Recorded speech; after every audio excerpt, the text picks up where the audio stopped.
Bienvenue à notre 12e session, notre entraînement en ligne Be Sent au sujet de l'envoi. Le sujet de cette 12e module, c'est toujours le deuxième commandement d'envoi et il signifie prêcher l'évangile du royaume de Dieu. Le premier commandement, c'était aller dans le monde entier, aller dans la foi, aller 2 à 2, aller en équipe. Et le deuxième commandement, c'est aller et prêcher l'évangile du royaume de Dieu. Et une des meilleures méthodes de l'annonce de l'Évangile, c'est l'étude biblique évangélistique, EBE, avec des personnes intéressées, où finalement les auditeurs eux-mêmes prennent pour eux-mêmes l'Évangile et le découvrent. Cette manière de découvrir soi-même ce qu'il y a dans la Bible, ces études bibliques évangélistiques, on l'appellera EBE. Études bibliques évangélistiques, ou simplement en anglais, dans la version internationale anglaise, c'est DBS, Discovery Bible Study. Le sujet donc de cette 12e partie, c'est de prêcher l'évangile du royaume de Dieu, et c'est déjà la 5e partie que nous consacrons à ce deuxième commandement. Et c'est l'étude biblique évangélistique sur la base du EBS ou d'IBS en allemand ou en anglais respectivement. La prédication de l'évangile du royaume de Dieu signifie simplement que nous présentons Jésus, nous prêchons Jésus, nous proclamons, nous faisons connaître Jésus. Présenter Jésus de manière complète. Jésus, d'une part, comme un sauveur, comme guérisseur, mais aussi le présenter complètement comme Seigneur et comme Roi.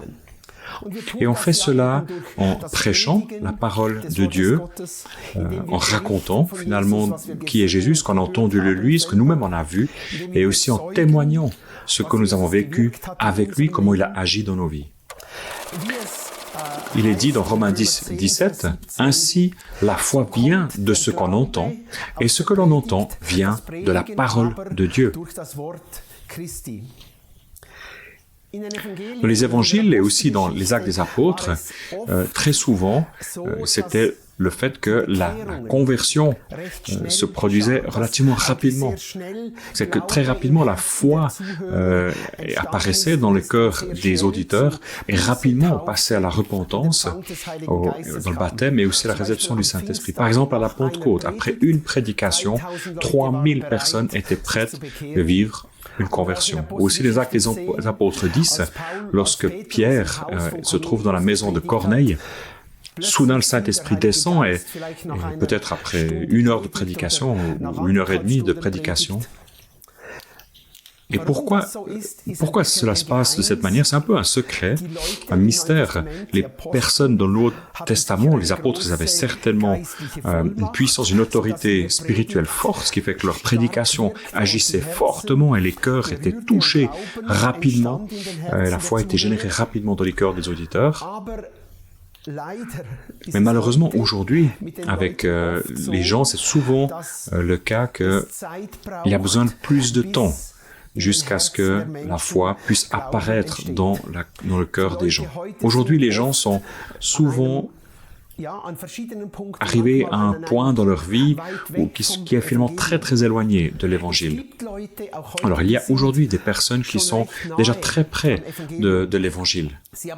Peut-être qu'en tant qu'enfants, ils ont beaucoup entendu parler de choses, ils ont peut-être entendu les histoires de la Bible, ils savent peut-être déjà oui, nous sommes pécheurs, ils ont peut-être cette conviction-là, mais ils n'ont encore jamais entendu qu'il y a besoin ou c'est possible de se convertir et comment on peut vivre cela. Et à peine ils ont entendu ce message de la conversion, eh bien ils se convertissent et ils naissent de nouveau. D'autres, ils n'ont encore jamais entendu qu'il existe un Saint-Esprit. Ils n'ont jamais entendu qu'au nom de Jésus, on pouvait être sauvé. Ils sont beaucoup plus éloignés finalement de l'Évangile. Il existe un professeur de communication, le docteur James Engel. Il a, justement, pour illustrer cela, il a créé une échelle très intéressante, c'est l'échelle de Engel. Cette échelle de Engel, qu'on voit affichée ici, elle a une répartition de moins 8, moins 7, moins 6, moins 5, moins 4, moins 2, moins 1, 0, et ensuite plus 1, plus 2, plus 3 et plus 4. Il y a une classification entre moins 8 jusqu'à 0, et moins 8, ce serait une personne qui est vraiment encore très éloignée du royaume de Dieu, qui n'a peut-être même pas la foi qu'il existe quelque chose d'invisible, de surnaturel. Et après, il y a des gens qui sont qui sont déjà montés cette échelle. Ils sont peut-être à moins 1. Ils sont tout près du point où ils vont pouvoir faire confiance à Jésus en tant que Seigneur, en tant que Sauveur, en tant que celui qui sauve. Et peut-être ils sont déjà sur moins 1. Et quand nous rencontrons des gens qui sont très loin, encore qui sont moins 8 ou bien moins 7, alors, il s'agit tout premièrement de pouvoir comme travailler sur les murs qui sont autour du cœur de leur cœur, qu'ils n'arrivent pas encore à s'imaginer que Dieu, on peut le rencontrer personnellement. Et là, il a besoin justement de temps pour que la parole de Dieu vienne comme abattre les murs qui ont été construits autour du cœur. Dans Jérémie 23, 29, il est dit « Ma parole n'est-elle pas comme un feu, déclare l'Éternel, comme un marteau qui pulvérise la roche ?»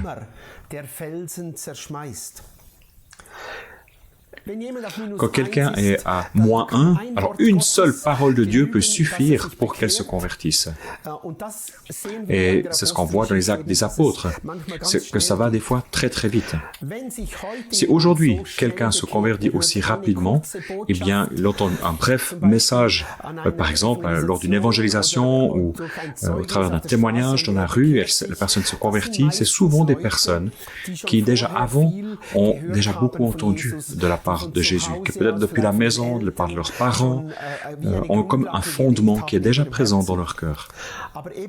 Mais très souvent, c'est le cas que chez des personnes qu'on rencontre, qu'on a dans la rue par exemple, ou bien à la porte de la maison, ou une courte discussion avec les personnes, un petit témoignage de 15, 20, 30 minutes, que c'est souvent insuffisant pour que le cœur soit touché au point que la foi suffisante est générée pour une conversion.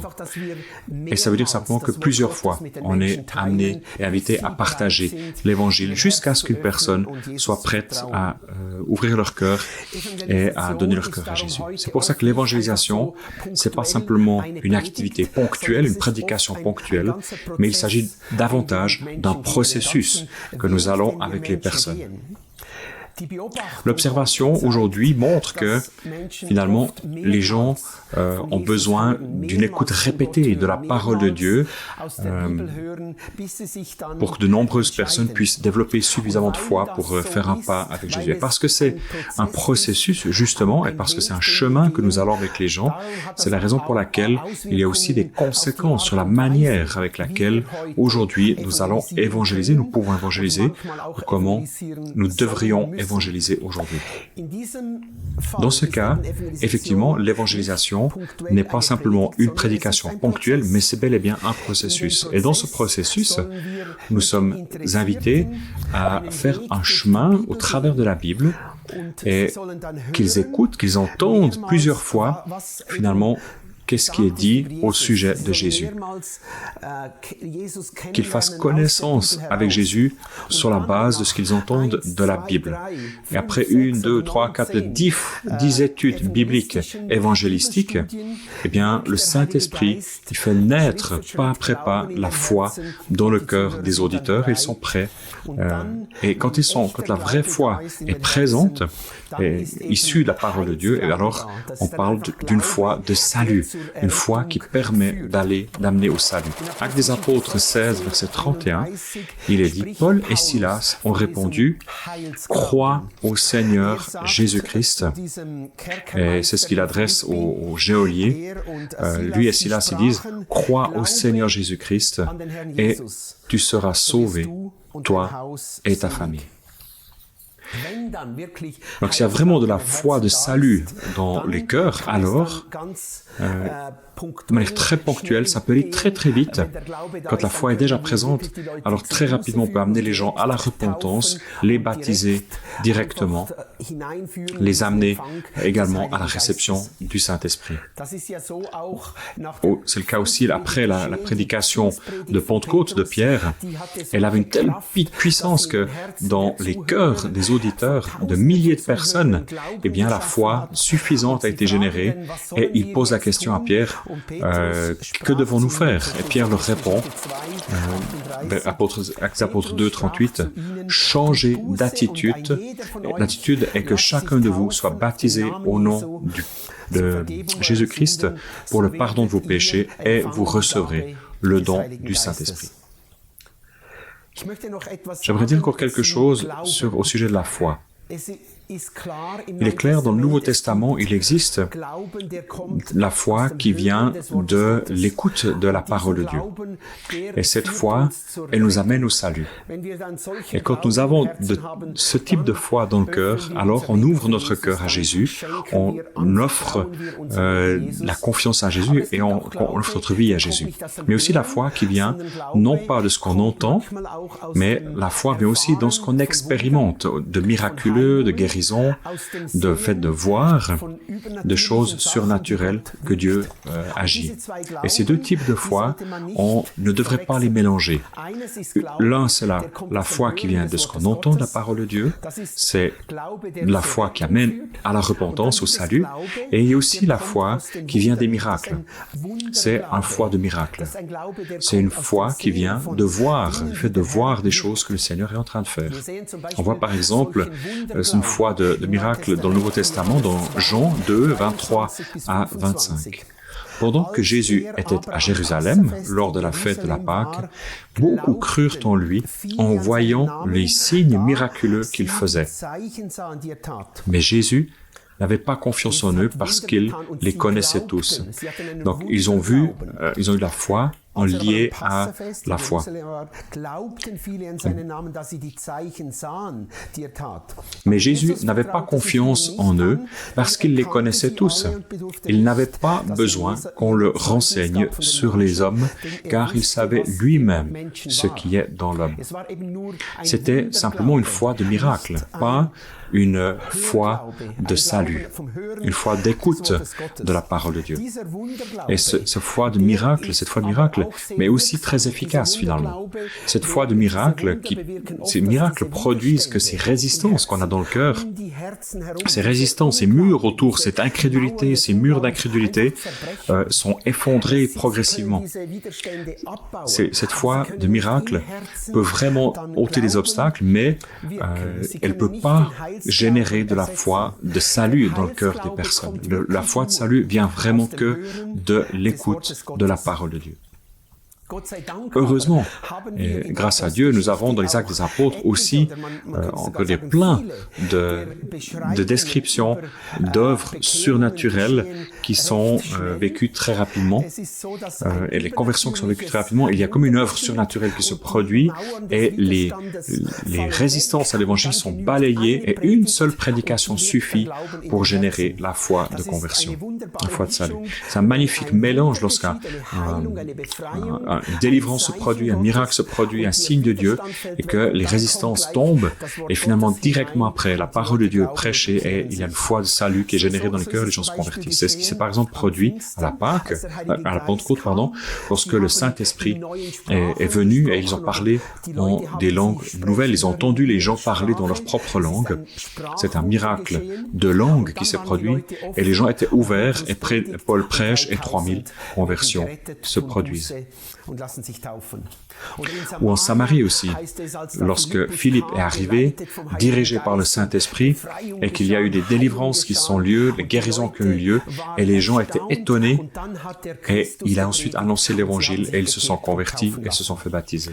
Ou Paul, lorsqu'il était aveugle, lorsqu'il était amené à Damas, et Ananias arrive vers lui, lui impose les mains, et il peut voir à nouveau, et là, il est ouvert, et directement se fait baptiser, et il se repent et suit Jésus-Christ. Aussi le gouverneur de Chypre, lorsque Paul,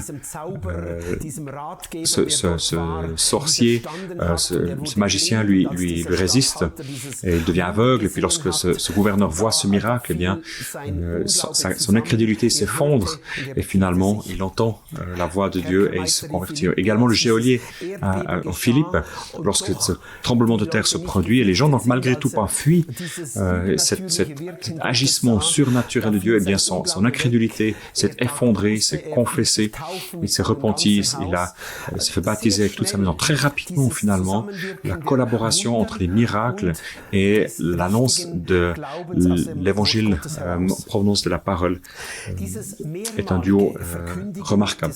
Donc l'annonce répétée de la parole de Dieu est importante. L'expérience aujourd'hui montre que beaucoup de personnes qui connaissent pas encore Dieu ou sa parole ou l'évangile, eh bien que l'évangile doit être prêché à plusieurs reprises jusqu'à ce que finalement une foi authentique puisse être générée dans leur cœur et qu'une repentance authentique aussi puisse se vivre et qui puisse être rempli de l'Esprit par la suite. Parfois, c'est nécessaire que la parole de Dieu soit prêchée 5, 10 fois, des fois même 20, 30 fois. C'est très variable. Les gens sont très différents, en fait. Certaines personnes ont besoin de beaucoup de répétitions jusqu'à ce qu'ils puissent se repentir, se retourner.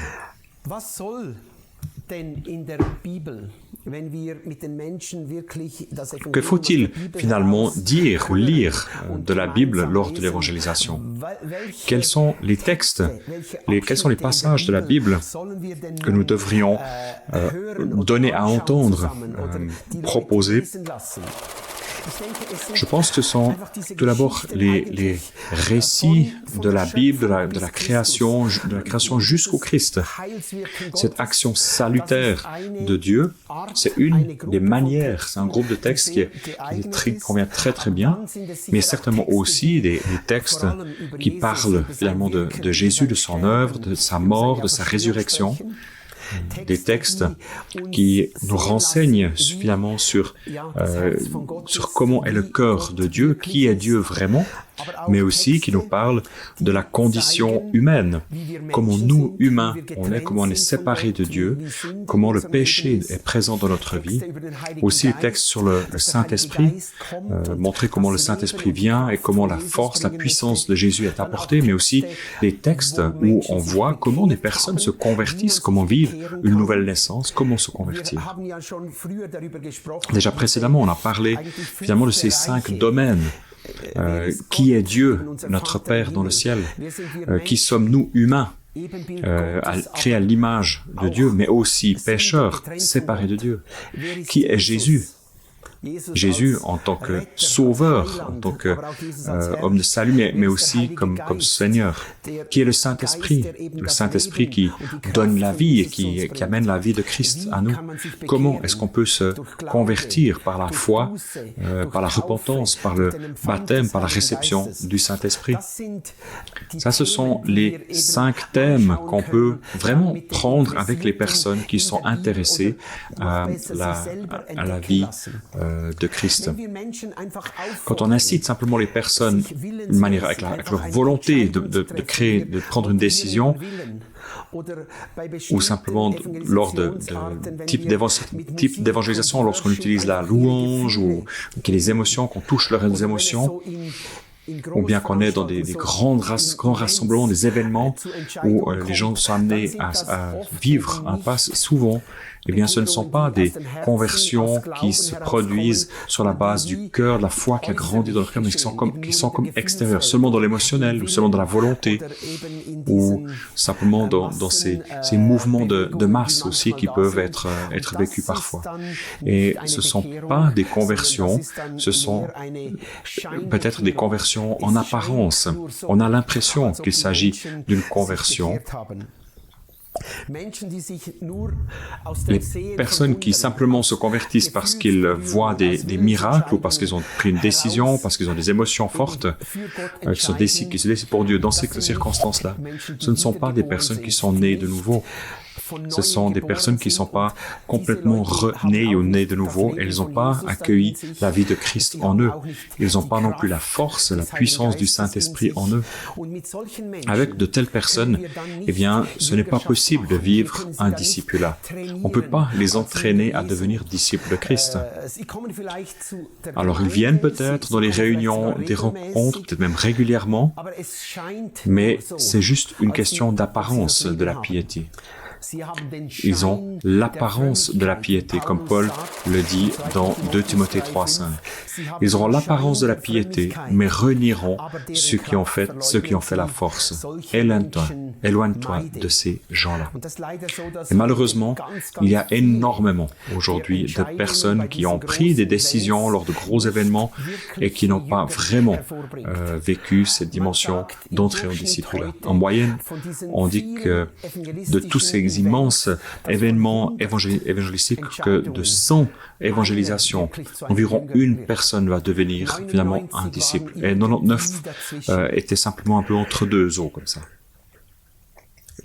Apocalypse 3.1, il y a un texte assez triste finalement où Jésus parle que toute une église entière n'avait que l'apparence de la piété, mais pas vraiment la vraie vie de Christ. Qu'il n'est pas vraiment né de nouveau. Une église entière à Sardes est quasiment juste convertie de manière superficielle ou en apparence. Voici ce que dit celui qui a les 7 esprits de Dieu et les 7 étoiles. Je connais tes œuvres.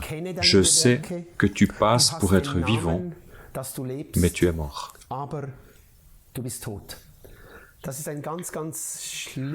C'est une analyse dramatique que lorsque l'apparence de la vie est là, mais que c'est la mort.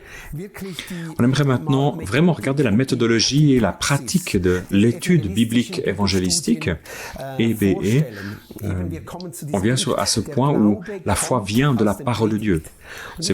Et j'aimerais donc maintenant, avec un exemple aussi, j'aimerais prendre un texte du Nouveau Testament et aussi j'aimerais vous montrer par ce biais-là comment on peut vivre une de ces EBE toutes concrètes, de manière toute concrète. Nous travaillons avec ce EBE, étude biblique évangélistique, ou DBS, Discovery Bible Study. Cette méthode, eh bien, il s'agit simplement de manière centrale de permettre aux personnes qui lisent la Bible, en écoutant la Bible, en écoutant la parole de Dieu, de pouvoir eux-mêmes découvrir le plus possible de choses.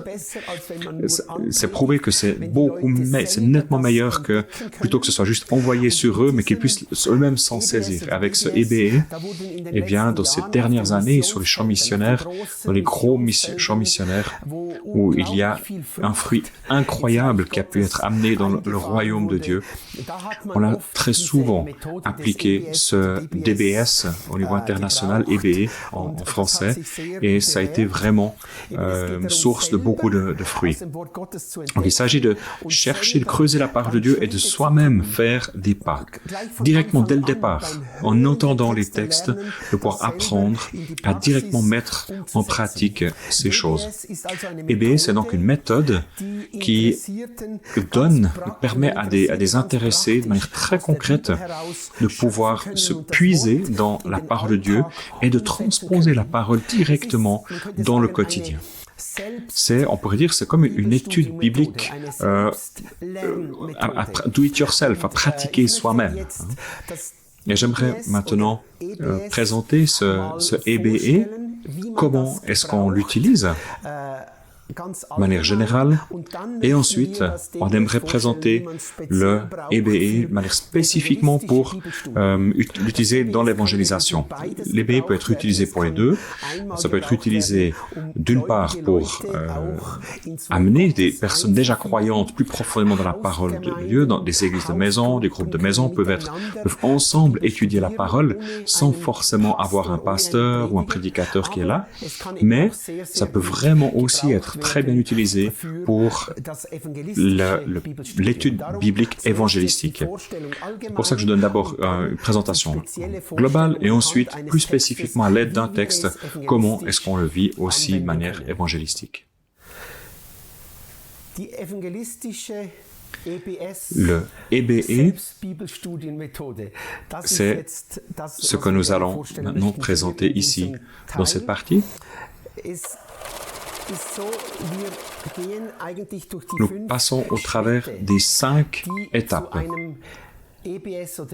qui font partie d'un EBE. Ce sont 5 étapes et nous voulons ici graphiquement aussi les représenter dans les 5 colonnes qui sont présentées là. Et ces 5 étapes sont les suivantes.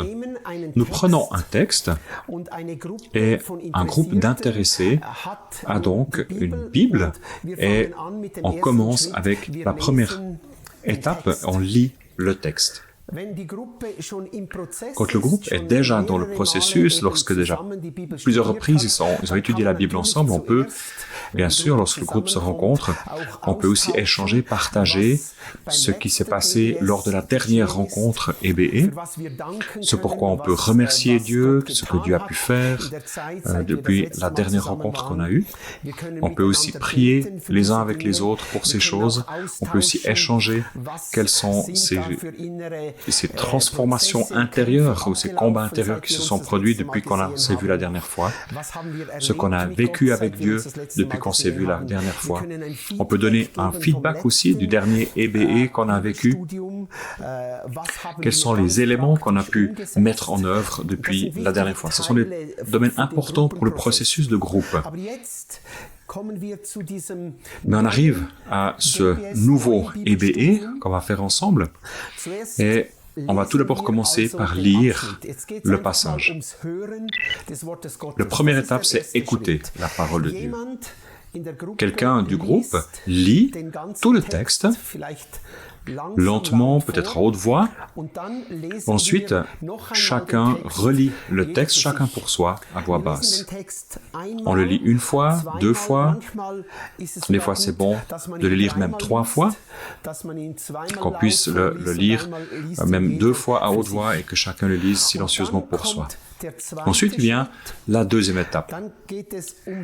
Il s'agit maintenant de cette deuxième étape de comprendre comprendre ce passage. Et pour comprendre, quelqu'un va résumer finalement ce texte avec ses propres mots.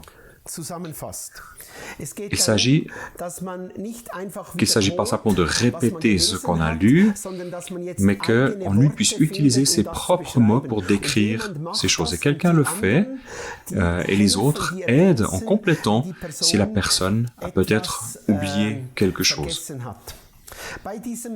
Dans ce processus du résumé, eh bien, nous pouvons naturellement aussi, on peut commencer à nous poser un certain nombre de questions. Lorsqu'on regarde le texte et qu'on le résume, on peut se poser la question, qu'est-ce qui a attiré mon attention dans ce texte? Qu'est-ce qui me plaît dans ce passage? Qu'est-ce qui me dérange? Qu'est-ce que le texte dit sur Dieu? Qu'est-ce que le texte dit sur nous les humains?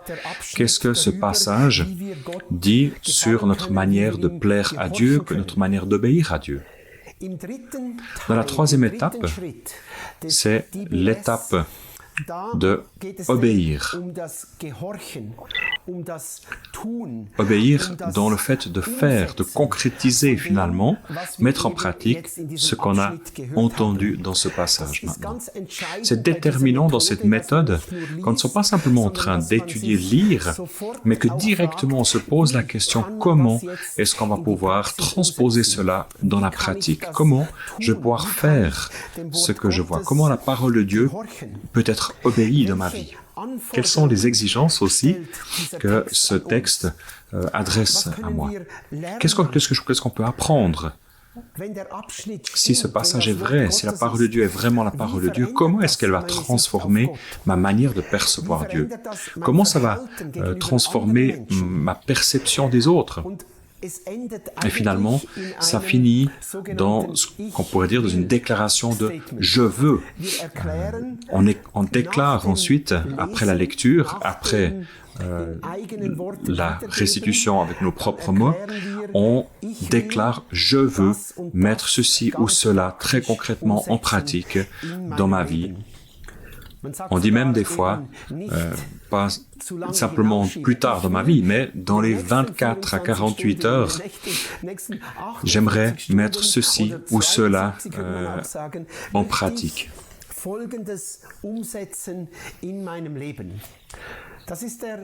C'est la troisième étape. Première étape, écouter, lire 1, 2, 3 fois. Deuxième étape, résumer avec nos propres mots. Se poser des questions au sujet du texte. Et dans la troisième étape, mettre en pratique en obéissance à Christ. Une quatrième étape maintenant, qui parle de la transparence. On aimerait être ouvert dans cette étape, que ce qu'on est en train de mettre en pratique, que ça puisse aussi être transmis à quelqu'un, que quelqu'un de puisse observer ce processus d'obéissance qu'on a vécu. À qui est-ce que j'aimerais être redevable de la mise en pratique de la parole de Dieu? Est-ce que j'aimerais le transmettre au groupe? Comment je vais le mettre en pratique? Est-ce que j'aimerais le proposer à mon discipuleur, la personne qui me discipule?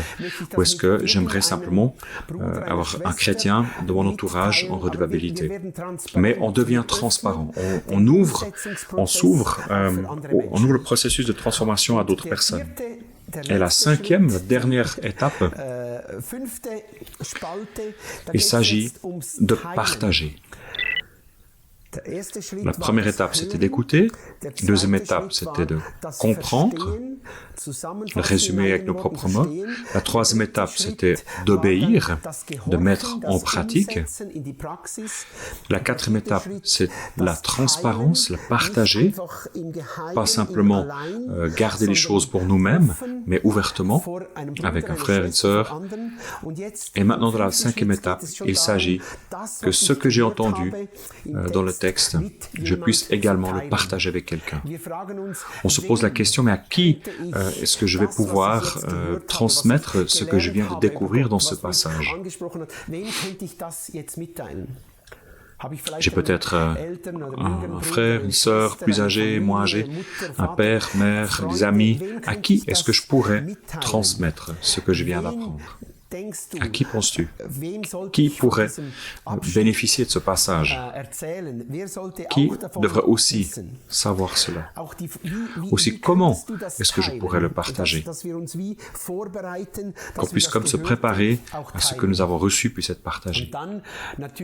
Ensuite, bien sûr aussi, quand on est en route en tant que groupe, on peut aussi être là les uns pour les autres et nous entraider dans la mise en pratique. Voilà les 5 étapes d'un EBE, d'une étude biblique évangélistique. Très rapidement, les personnes, juste après leur conversion, peuvent apprendre eux-mêmes à puiser dans la parole de Dieu. Et l'expérience montre que le Saint-Esprit est vraiment actif dans ces moments-là, quand un groupe entre de manière aussi sérieuse dans la compréhension de la parole, quand ils essaient de comprendre, mettre en résumé avec leurs propres mots, lorsqu'ils obéissent, lorsqu'ils sont transparents, lorsqu'ils commencent déjà à le partager à d'autres, il y a une force invraisemblable, une puissance invraisemblable qui est là, une bénédiction impressionnante. Et les gens grandissent vraiment rapidement et fortement dans leur foi, lorsqu'ils vivent des études bibliques aussi concrètes.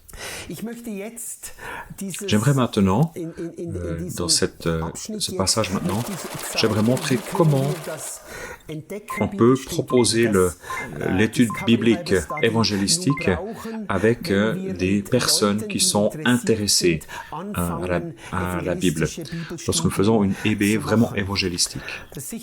La première étape, certainement, nous voulons nous assurer que les personnes avec qui nous voulons commencer à étudier la Bible, faire connaissance de Jésus, d'apprendre ce que c'est que la conversion, ils ont besoin d'une traduction de la Bible qui est appropriée, une Bible qui convient. Et ensuite, j'ai fait l'expérience que c'est bon que nous puissions prendre des textes qui sont évangélistiquement appropriés, que 6-7 fois on puisse passer à travers ce texte, que plusieurs fois il passe à travers ce texte pour que la parole de Dieu puisse agir très fortement dans les cœurs. L'étude biblique évangélistique contient donc un passage à 6 à 7 reprises dans le texte. On peut de nouveau imaginer comme si on a 6 colonnes qui sont présentes, 6 étapes qui sont présentes, qu'on va parcourir avec les personnes qui sont intéressées à Dieu, mais qui n'ont pas encore la foi de salut dans leur cœur. La première étape, c'est que nous ayons une Bible qui convient bien, et que nous choisissions un texte qui parle de Jésus, qui présente Dieu, et à nouveau, il est question d'écouter. Donc la personne intéressée lit le texte à haute voix. Et quand on a un groupe, on peut de nouveau le faire 2 ou 3 fois. Et dans cette lecture, on passe déjà finalement pour une première fois à travers le texte. Lors de l'étape 2, il est à nouveau question de la compréhension. Quand on comprenne le texte, ça veut dire que la personne intéressée, elle va résumer finalement avec ses propres mots ce qu'elle comprend de ce texte. C'est vraiment défiant des fois pour des personnes qui n'ont pas encore fait une expérience spirituelle, qu'ils apprennent finalement à exprimer un texte biblique avec leurs propres mots. Dans ce résumé, nous passons finalement pour la deuxième fois à travers le texte. Ensuite, il s'agit que nous ne soyons pas simplement en train de résumer le texte, mais que nous puissions aussi, finalement, apprendre à interpréter, à comprendre le texte. Ça signifie que, lorsque nous passons une troisième fois à travers le texte, nous allons prendre verset après verset dans ce texte, et la personne intéressée va à nouveau résumer avec ses propres mots, finalement, va résumer verset après verset ce qui est noté là. Ensuite, dans une prochaine étape, nous pouvons, et j'ai fait des très bonnes expériences avec cela, nous pouvons aussi dessiner le texte. Nous pouvons esquisser finalement avec des petits bonhommes avec des traits comme ça, graphiquement tout simple, on peut illustrer finalement le texte. Et quand on le dessine, eh bien, on passe encore une fois à travers le texte. Quand on prend verset après verset, quand on fait une petite esquisse de ce qui est noté dans tel ou tel verset, ça aide énormément aux personnes à se saisir du texte. Et dans une prochaine étape, il est question que nous puissions aussi comprendre plus profondément le texte et nous qu'on comprenne à interpréter qu'est-ce qui est noté spirituellement, pas seulement quelle histoire est là, mais que signifie finalement ce texte sur le plan spirituel. Alors on peut de nouveau prendre ces questions, ces 7 questions. L'intéressé peut lire, se poser la question, y a-t-il quelque chose dans ce verset qui a attiré mon attention, qu'est-ce qui me plaît ou qui me dérange dans ce passage. Qu'est-ce qu'il y a de manière générale ou quelles sont les significations spirituelles dans ce texte? Qu'est-ce que Dieu dit au sujet de Dieu? Qu'est-ce que ce texte, ce verset dit à propos de nous, les humains? Qu'est-ce que ce passage nous dit au sujet de notre manière d'obéir à Dieu? Et quand on passe comme ça, verset après verset, au travers du texte, eh bien, ce sera déjà la 5e fois que nous sommes en train de parcourir le texte. Et maintenant, il est important de vivre ce qu'on appelle un positionnement personnel. Où est-ce que nous nous situons par rapport à ce texte? J'étais une fois avec un groupe de réfugiés, et on a commencé à lire la Bible. Et c'était que des non-croyants, non-convertis qui étaient dans ce petit groupe. Mais ils étaient intéressés à Dieu. Et lors de la première étude de la Bible, ils sont tous venus et nous sommes allés à la salle de bain et tous ont regardé dans le miroir. Et je leur ai demandé, qu'est-ce que vous avez vu dans ce miroir? Et ils ont dit, rien, il n'y avait rien dans le miroir. Et après, ils ont dit non, on s'est vu nous-mêmes dans le miroir. Et je leur ai dit, c'est exactement le secret aussi quand on lit la Bible. On a besoin d'entrer ou de regarder les histoires jusqu'à ce qu'on se trouve nous-mêmes dans ces histoires. Ah, mais c'est moi là-dedans. Ah, c'est moi. C'est ma situation. Et c'est le secret finalement dans la parole de Dieu. Quand on regarde au profond dans la parole, on voit notre propre histoire dans la Bible. Et dans cette 3e étape, il est question justement de pouvoir permettre aux personnes de comprendre, mais où est-ce que je me positionne moi-même dans la Bible? Où suis-je dans ce texte? Et c'est déjà la 6e fois finalement que nous passons à travers la parole pour comprendre finalement où nous en sommes dans ce texte. Dans l'étape 4, il est de nouveau question de la compréhension et de l'obéissance et de la mise en pratique de ce passage. Qu'est-ce que tu as compris ou qu'est-ce que tu devrais pratiquement faire ou mettre en œuvre? Où peux-tu apprendre à obéir et apprendre à mettre en pratique? Matthieu 28, il est dit, nous sommes invités à aller, nous sommes invités à bâtir, mais aussi à apprendre, apprenez-leur à tenir tout ce que je vous ai enseigné. L'intéressé peut aussi se poser les questions à lui-même. Qu'est-ce que je peux mettre moi-même en pratique? Quelles sont finalement les exigences que ce texte me adresse à moi? Qu'est-ce que je peux apprendre pour ma vie? Qu'est-ce que je peux mettre en pratique dans ma vie? Comment ce passage, finalement, va-t-il changer ou transformer ma vision de Dieu? Comment est-ce qu'il agit sur mon attitude envers les autres personnes, mon attitude de vie? Et finalement aussi arriver à une déclaration « je veux ». Qu'est-ce que je veux, très pratiquement, mettre en pratique dans les 24 à 48 heures qui viennent? Ensuite, l'étape 5, la transparence. Avec qui est-ce que je souhaite partager ce que je viens de comprendre?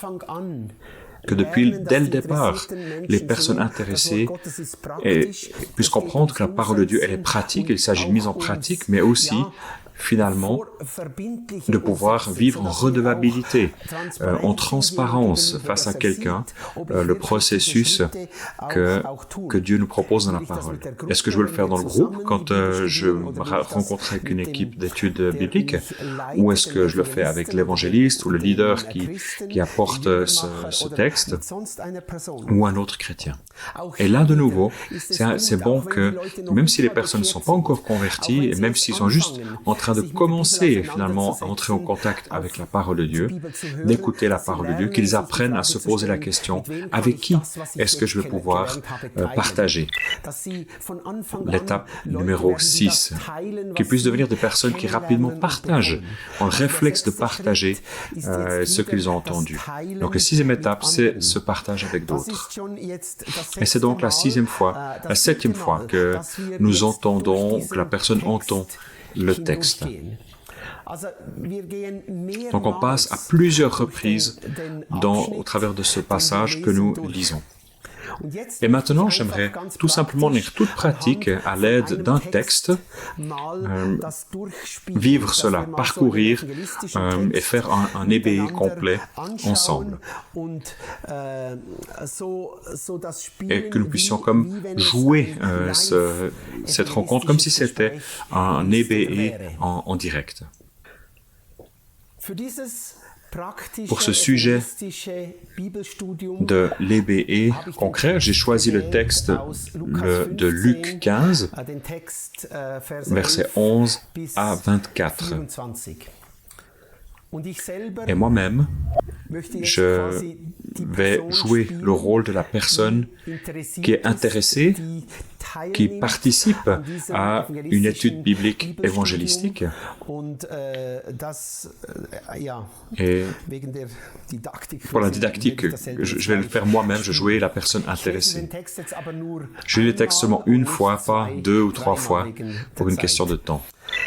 La première étape de cette étude biblique évangélistique, c'est que l'intéressé lit le texte 1 ou 2 fois. Je lis Luc 15, versets 11 à 24. Parabole du fils perdu. Il dit encore, il est question de Jésus. Un homme avait 2 fils. Le plus jeune dit à son père, « Mon père, donne-moi la part de l'héritage qui doit me revenir. » Le père leur partagea alors ses biens. Peu de jours après, le plus jeune fils ramassa tout et partit dans un pays éloigné où il gaspilla sa fortune en vivant dans la débauche. Alors qu'il avait tout dépensé, une importante famine survint dans ce pays et il commença à se trouver dans le besoin. Il alla se mettre au service d'un des habitants du pays qui l'envoya dans ses champs garder les porcs. Il avait voulu se nourrir des caroubes que mangeaient les porcs, mais personne ne lui en donnait. Il se mit à réfléchir et se dit, « Combien d'ouvriers chez mon père ont du pain en abondance et moi, ici, je meurs de faim. Je vais retourner vers mon père et je lui dirai, « Père, j'ai péché contre le ciel et contre toi. Je ne suis plus digne d'être appelé ton fils, traite-moi comme l'un de tes ouvriers. » Il se leva et alla vers son père. Alors qu'il était encore loin, son père le vit et fut rempli de compassion. Il courut se jeter à son cou et l'embrassa. Le fils lui dit, « Père, j'ai péché contre le ciel et contre toi. Je ne suis plus digne d'être appelé ton fils. » Mais le père dit à ses serviteurs, « Apportez le plus beau vêtement et mettez-le lui. Passez-lui un anneau au doigt et mettez-lui des sandales aux pieds. Amenez le veau qu'on a engraissé et tuez-le. Mangeons et réjouissons-nous. Car mon fils, que voici, était mort et il est revenu à la vie. Il était perdu et il est retrouvé. » Et ils commencèrent à faire la fête. On est donc ici, on a passé au travers une première fois, au travers du texte, en le lisant. La deuxième grande étape ici, c'est de comprendre et d'interpréter. La personne intéressée, donc moi-même en l'occurrence, va résumer le texte dans ses propres mots. Alors il y a un homme qui est là, un père, il a 2 fils, et le plus jeune des 2 dit à son père, « Donne-moi l'héritage. » Et le père le fait, répartit son héritage, et le fils plus jeune se saisit de tout ce qu'il a, et il part de la maison, il va dans un pays lointain, et là-bas, il fête, il dépense tout son héritage, jusqu'à ce qu'il ne reste plus rien. Et quand il n'a plus rien, eh bien, il y a une famine dans ce pays et lui-même avait faim et il a essayé de trouver un travail et il trouve finalement auprès d'un homme qui possède des porcs un mandat, un travail où il pouvait garder les cochons dans le champ. Et les cochons, ils reçoivent des caroubes à manger, mais ce jeune homme qui est parti de la maison, eh bien, en fait, il n'a rien à manger et il en arrive finalement à être jaloux des cochons. Il voudrait aussi pouvoir manger de ces caroubes, mais il ne reçoit rien. Et les cochons sont probablement plus rapides que lui. Et quand il était vraiment dans le désespoir, qu'il a faim, eh bien, il se met à réfléchir et il commence à se dire dans son cœur qu'il a ce souvenir de son père à la maison, qu'il y a des ouvriers et des collaborateurs et ils ont tous toujours à manger et il décide, je vais retourner chez mon père et je vais parler avec mon père.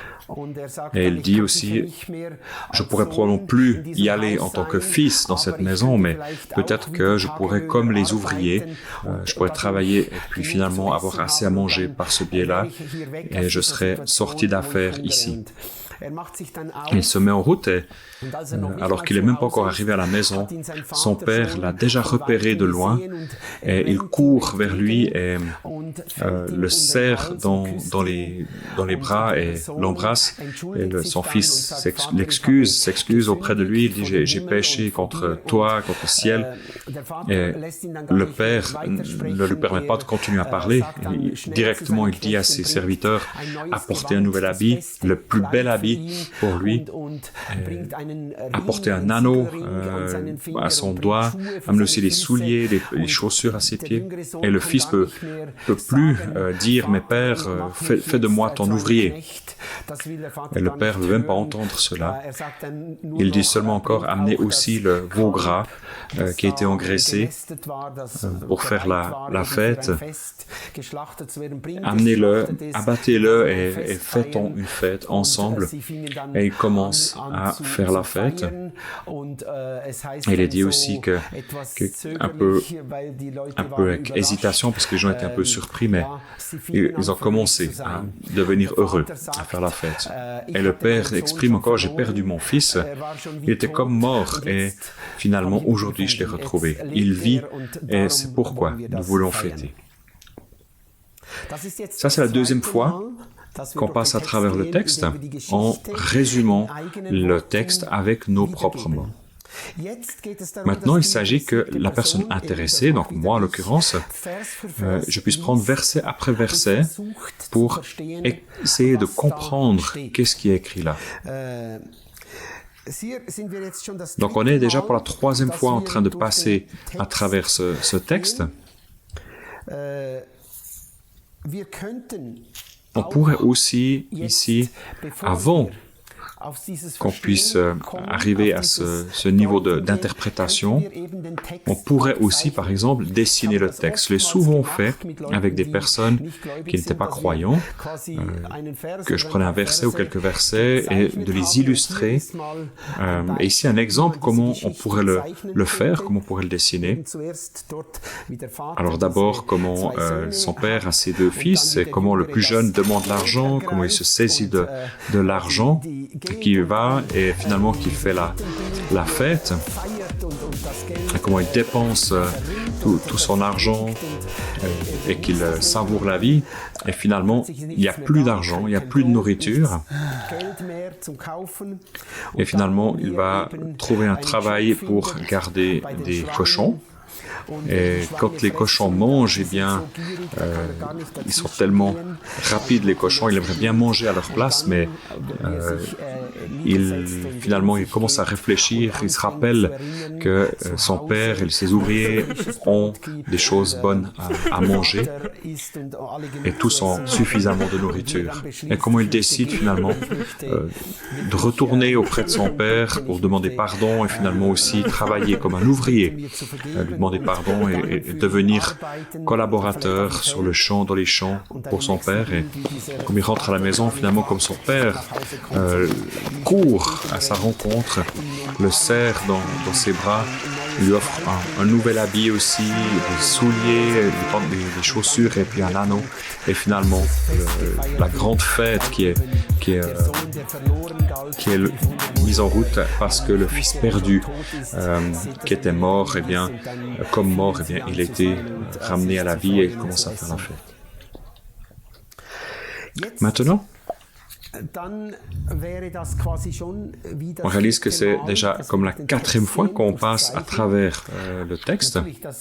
Bien sûr, ce n'est pas obligatoire de dessiner le texte, mais souvent ça a été une belle aide. Mais on peut très bien aussi faire le EBE sans cette étape de dessin. Par exemple, si on n'a pas l'habitude de dessiner ou bien qu'on n'y voit pas d'intérêt. Mais ensuite, c'est important qu'on puisse prendre verset après verset pour essayer de comprendre finalement qu'est-ce qui est noté dans ce passage et qu'est-ce que cela pourrait signifier sur le plan spirituel. Donc de nouveau cette question, maintenant en interprétant, est-ce qu'il y a quelque chose dans ce texte qui m'a attiré ou m'a attiré mon attention? Qu'est-ce que j'aime à ce passage? Qu'est-ce qui me dérange dans ce passage? Que dit ce texte de manière générale, de manière spirituelle? Qu'est-ce que ce texte mentionne à propos de Dieu, à propos de nous, humains? Et qu'est-ce qu'on apprend dans ce passage sur la manière de plaire ou d'obéir à Dieu? Tout le passage, tout le texte de Luc 15, 11 à 32, en fait, le verset 24, comme on a regardé, mais en fait, c'est tout le verset jusqu'à 32. Finalement, le sujet global, c'est le sujet du comportement et le cœur d'un père à l'égard de ses fils. On pourrait dire que c'est l'histoire d'un père qui n'a pas été compris par ses 2 fils. Et ils n'ont pas compris son cœur. Il s'agit du cœur d'un père et des fils qui ont eu de la peine à le comprendre. Prenons verset après verset, en commençant au 11, et regardons les significations, les interprétations spirituelles. Je vais prendre verset après verset et interpréter cela.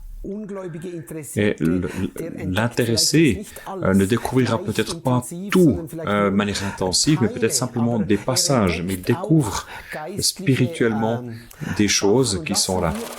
Et laissons vraiment la personne découvrir ces choses. Verset 11. Et il est dit, un homme avait 2 fils. Qui est cet homme? De qui est-il question?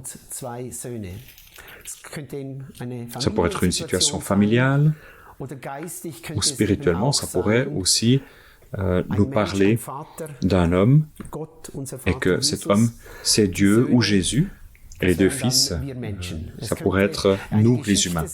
Ça pourrait être l'histoire d'une famille, d'un père avec 2 fils, mais ça pourrait aussi être l'histoire de Dieu et de nous, les humains. Et le cadet, eh bien, il serait ce gars qui aime la vie, qui aime faire la fête. Et le fils aîné pourrait être un peu le type un peu plus religieux, qui reste à la maison, qui sert, mais qui n'est pas de tout cœur engagé auprès de son père. Verset 12, plus jeune, dit à son père, « Mon père, donne-moi la part de l'héritage qui doit me revenir. » Le père leur partagea alors ses biens. Ici, il est question d'un héritage. Dans la culture juive, l'aîné recevait 2 tiers et les autres, les plus jeunes, recevaient seulement 1 tiers de l'héritage. Spirituellement, qu'est-ce que ça pourrait représenter quand Dieu et les humains sont les acteurs? Quels pourraient être les dons que Dieu donne aux humains?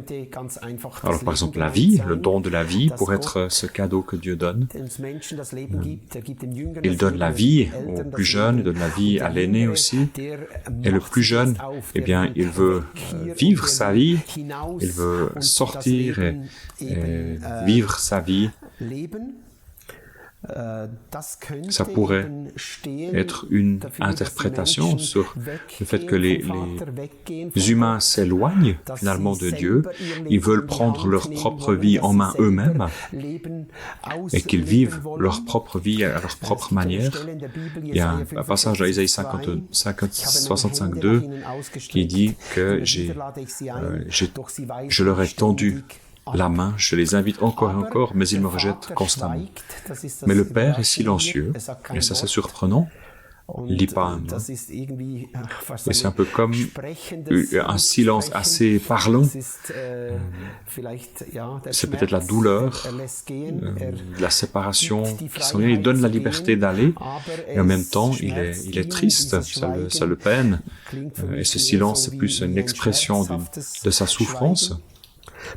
Le verset 13, peu de jours après, le jeune homme ramassa tout et partit dans un pays éloigné, où il gaspilla sa fortune en vivant dans la débauche. Pays éloigné, alors loin de Dieu, dans la pleine vie, une vie de gaspillage, une vie de péché. Il s'éloigne finalement de la zone bénie autour du Père, autour de Dieu. Verset 14. Alors qu'il avait tout dépensé, une importante famine survint dans ce pays et elle commença à se trouver dans le besoin. Tout célébrer, tout boire, tout manger, tout savourer de la vie. Les Grecs disaient « mangeons et buvons, car demain nous mourrons ». Il y avait des différents proverbes qui exprimaient la fête, mais malgré tout en étant loin de Dieu dans ces fêtes. Et malgré tout, dans les fêtes, le cœur reste vide. Il y a une famine qui vient dans nos cœurs, qui est là dans nos esprits, parce que dans l'éloignement de Dieu, il y a toujours finalement une famine spirituelle. Verset 15. Il alla se mettre au service d'un des hommes habitants du pays et qu'il envoya dans ses champs pour garder ses porcs. C'est intéressant dans cette histoire. Les porcs sont des animaux impurs pour les Juifs. Et le Juif atterrit finalement maintenant dans un contexte avec des animaux impurs, dans l'impureté finalement, et il doit travailler dans cet endroit. C'est vraiment le point le plus bas qu'il peut atteindre, surtout en tant que Juif. Et il aurait bien voulu se nourrir des caroubes que mangeaient les porcs, mais personne ne lui en donnait. Les cosses, les caroubes, c'est le fruit du caroubier. C'est un peu la nourriture vraiment pour les tout pauvres. La nourriture pour ceux qui n'ont pas vraiment de pain, ça venait remplacer cette nourriture première. Et lui, il aimerait, dans sa déchéance, même encore manger pour accès à cette nourriture, mais ça ne fonctionne pas non plus. Verset 17, il se mit à réfléchir et se dit, combien d'ouvriers chez mon père ont du pain en abondance et moi, ici, je meurs de faim. D'une certaine façon, ce point intérieur de brisement est quand même un point de basculement. Il y a le tournant de l'histoire. Il commence un bon processus. Il entre en lui-même, il réfléchit. Ça signifie probablement qu'il ressent lui-même qu'il a des révélations, qu'il comprend, peut-être même qu'il comprend qu'il a des révélations, des regrets aussi. Je vais me retourner vers mon Père et je lui dirai, Père, j'ai péché contre le ciel et toi. Maintenant, il y a ce souhait de repentance, de retour vers Dieu, mais même cette disponibilité d'envisager de confesser ses péchés, la repentance. Je ne suis plus digne d'être appelé ton fils, traite-moi comme l'un de tes ouvriers. Verset 19.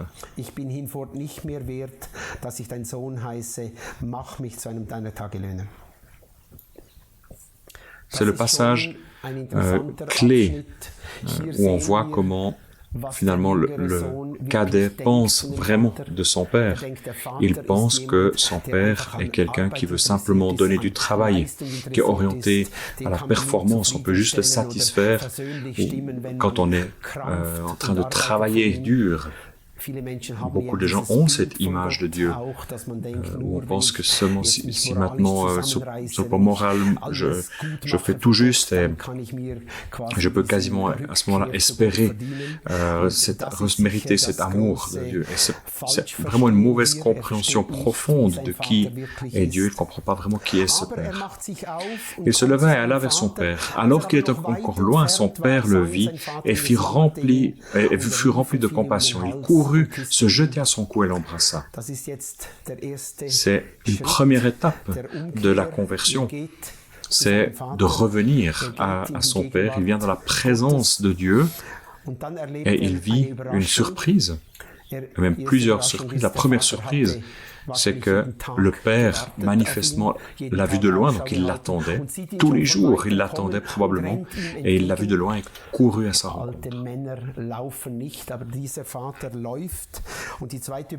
La deuxième surprise, c'est avant même qu'il ait pu confesser ses péchés, le Père l'embrasse et lui manifeste le pardon. Dieu nous aime même si nous sommes pécheurs. L'amour de Dieu est déjà présent et il l'embrasse. Et ensuite, il y a cette troisième surprise, il peut confesser, il peut se repentir devant le ciel et devant toi. Mais le Père dit, j'ai péché contre toi, contre le ciel, et je ne suis plus digne d'être appelé ton fils. Il y a cette véritable confession de péché. Mais la dernière partie de cette confession, cette dernière partie qui est un mensonge finalement, une fausse repentance, bien le Père, il ne lui permet pas de l'exprimer, laisse-moi, fais-moi un ouvrier. Le Père court-circuite cela, et au verset 22, il dit, mais le Père dit à ses serviteurs, apportez le plus beau vêtement, mettez-le lui, passez-lui un anneau au doigt et mettez-lui des sandales aux pieds. Ce nouvel habit est une image de la pureté qui lui est offerte. L'habit a comme signification d'une nouvelle acceptation dans la communauté et la purification. Et l'anneau a une signification, c'est un anneau de scellé qui est utilisé comme une carte de crédit quelque part, comme une authentification.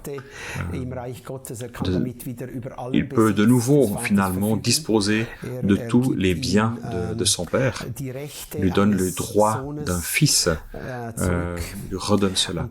Et ensuite les sandales aux pieds, c'était le signe. Les esclaves étaient pieds nus, mais les seigneurs, les chefs, les propriétaires étaient chaussés et ils reçoivent finalement les souliers d'un seigneur. Amenez le veau qu'on a engraissé et tuez-le, mangeons et réjouissons-nous.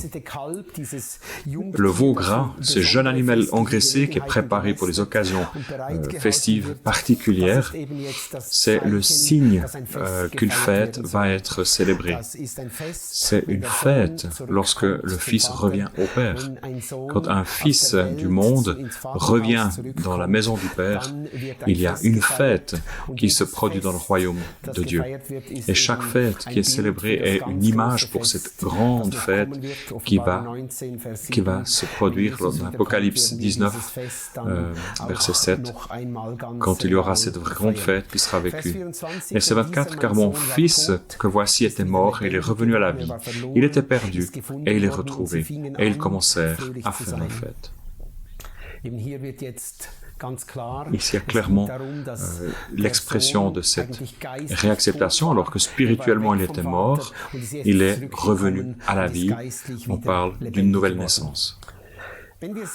Quand on passe à travers le texte comme ça, verset après verset, pour comprendre, alors l'intéressé, avec l'aide du Saint-Esprit, il va recevoir des révélations encore et encore. Et le Saint-Esprit va lui donner accès aux choses, pas peut-être tout d'un coup comme ici, mais en tout cas à certains éléments. La prochaine étape, c'est le positionnement personnel. Où se situe l'intéressé dans ce texte? Et parce que c'est moi qui joue ce rôle d'intéressé, je veux dire simplement, dans l'histoire, je suis là où je suis avec les cochons et je suis assis et je commence à réfléchir. Qu'est-ce qui pourrait être si j'étais dans la maison du Père?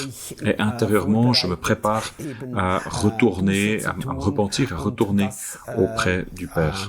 Et de le faire tout concrètement, également de prier que j'aimerais me repentir. Ce serait la 6e fois qu'on passe à travers le texte où j'en suis dans le positionnement personnel. Ensuite, l'étape suivante, la colonne 4, comprendre, obéir par pratiquer. Qu'est-ce que la personne intéressée a compris et qu'est-ce que cette personne aimerait pratiquement mettre en œuvre? Et moi, je dirais, en tant qu'intéressé, très concrètement, j'aimerais me tourner vers Dieu, j'aimerais lui demander pardon, que je puisse revenir dans cette communion. Donc, de manière très pratique, apprenez à mettre en pratique tout ce que je vous ai prescrit. Là où nous en sommes arrivés, lorsque nous allons faire un pas concret, où je joue l'intéressé, j'ai moi décidé que oui, j'aimerais me tourner vers le Père, j'aimerais me repentir. Avec ce pas d'obéissance, eh bien, on regarde aussi quelles sont finalement aussi les exigences, à quoi le texte me défie-t-il? Qu'est-ce que je peux très concrètement mettre en pratique dans ma vie? Quand si ce passage est vrai, qu'est-ce que je vais devoir changer dans la perspective de Dieu? Qu'est-ce que je vais devoir changer aussi dans la perspective avec les gens qui m'entourent, sur ma manière de poursuivre ma vie aussi. Aussi pour arriver à une déclaration « je veux ». Et pour moi, mon « je veux », ce serait « oui, ici, je veux me repentir, je veux me tourner vers le Père et je veux revenir dans la maison du Père. » Et ensuite, l'étape 5, ici, à nouveau, cette transparence, cette question, à qui est-ce que j'aimerais être redevable? Ce pas que j'ai décidé de faire, ce statement, je veux, à qui est-ce que je vais le partager pour que quelqu'un voit finalement si vraiment je fais ce pas? Il s'agit de la transparence. Et ça peut être la personne qui anime le EBE dans ce contexte, ou la personne, si je suis un groupe, s'il y a une personne du groupe qui pourrait le faire aussi à l'intérieur du groupe les uns avec les autres, ou avec n'importe qui de notre entourage, qu'on ne garde pas ces choses secrètes, c'est un pas important. Et le 6e étape, aussi très important, c'est de pouvoir partager à qui est-ce que j'aimerais raconter ce que je viens de vivre là. Qui aurait aussi besoin d'entendre cela? Et si je le partage encore une fois à quelqu'un, écoute, c'est ça que j'ai entendu, en lisant la Bible, c'est ça que j'ai découvert, cette histoire, elle m'a parlé, etc. Eh bien, finalement, on passe encore une fois à travers le texte et ce serait la 7e et dernière fois qu'on passe à travers ce texte. Ce serait là un EBE, ou un EBE, une étude biblique évangélistique qui est orientée d'une manière évangélistique. Quand quelqu'un n'a pas encore la foi dans le cœur, qu'avec lui, on puisse comme 7 fois traverser le texte, ou si on laisse tomber le dessin, peut-être 6 fois en tout cas, et pour devenir très concret. Et finalement, la parole de Dieu, elle devient active dans le cœur des gens. Et je l'ai vu des dizaines de fois, que la foi est générée dans le cœur des personnes, que les personnes deviennent mûres pour vivre une étape de conversion et se font baptiser. J'ai fait une liste de textes qui sont particulièrement adaptés pour des personnes qui sont intéressées à découvrir la Bible, des personnes qui peuvent susciter la foi. Premier texte, qui est Dieu? Dieu est comme un père qui nous laisse aller, mais qui en même temps est intéressé à notre vie. Luc 15, 11 à 32. Le cœur d'un père et les 2 fils perdus.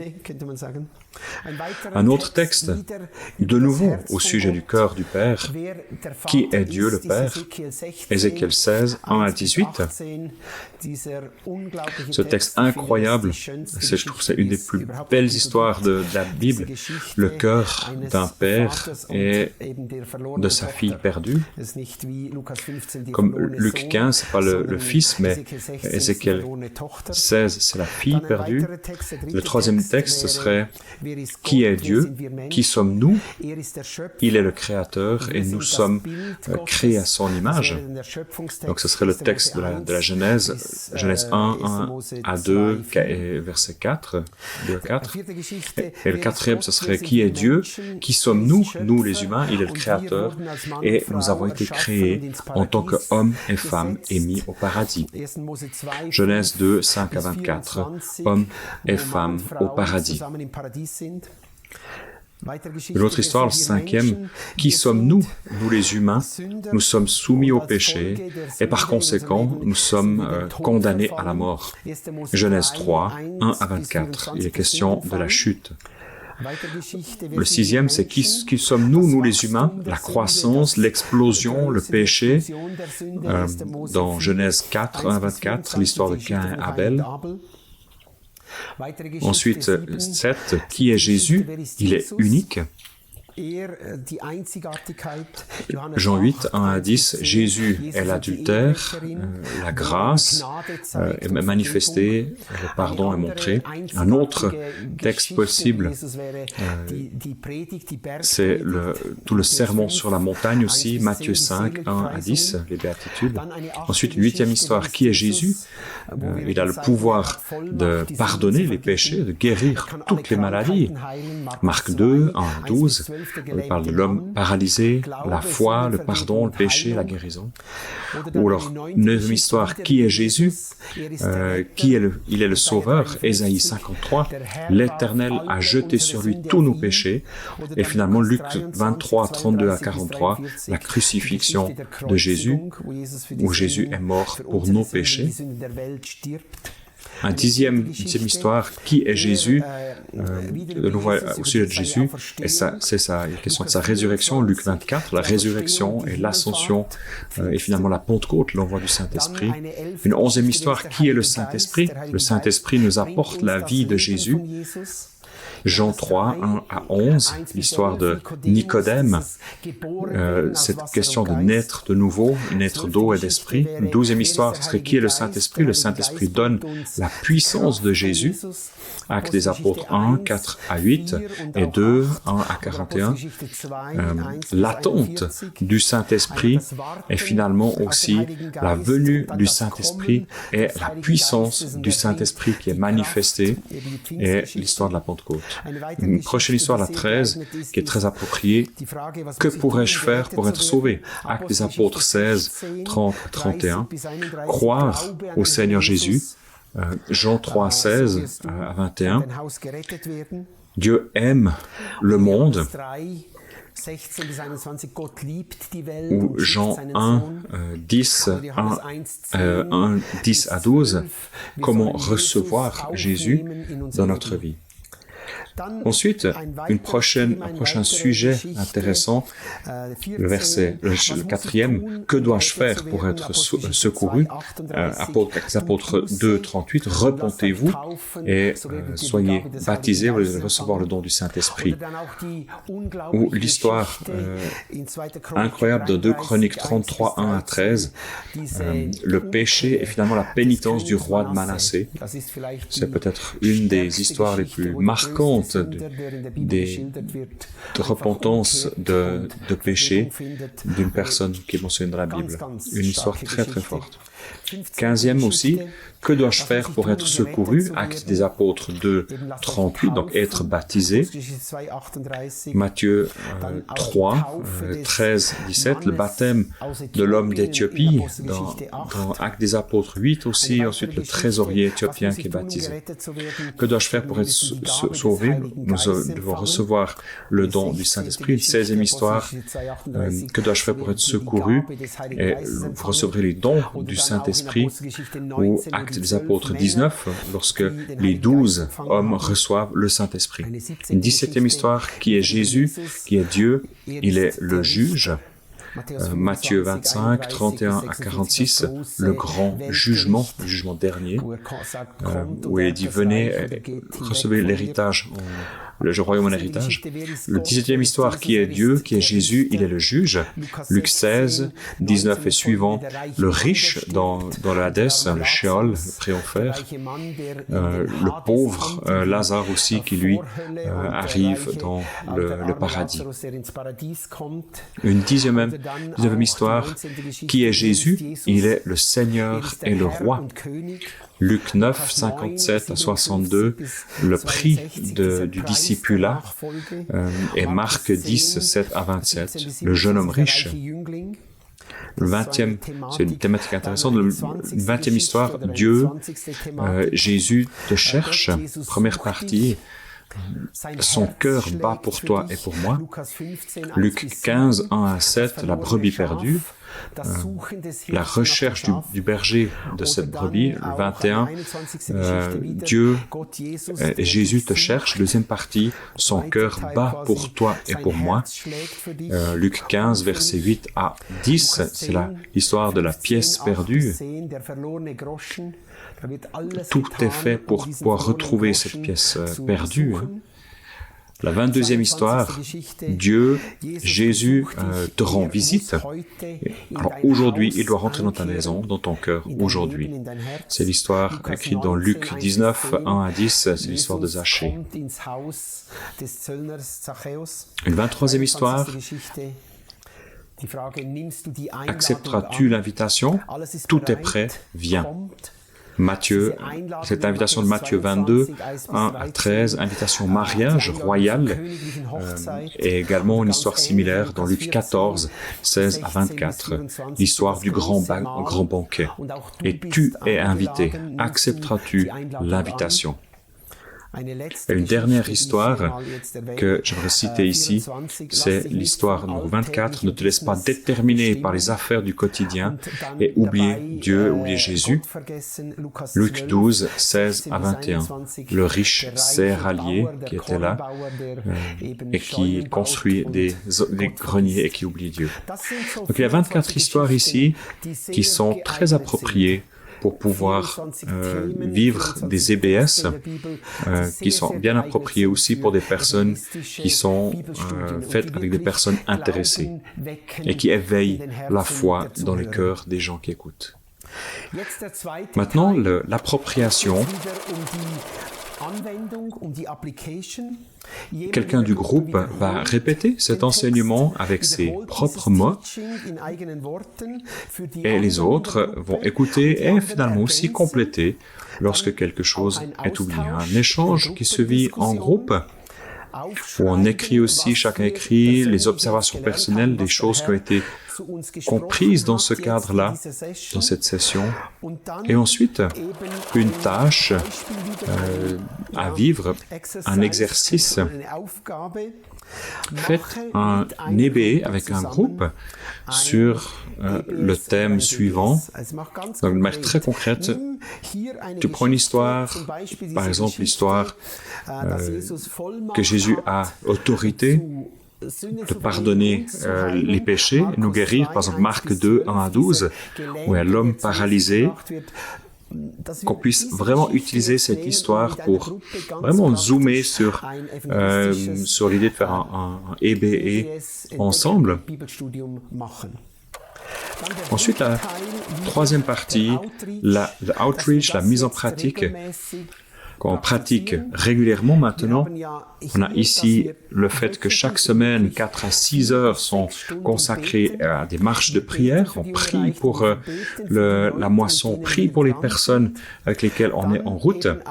Et aussi cette marche de prière qui est pratiquée là.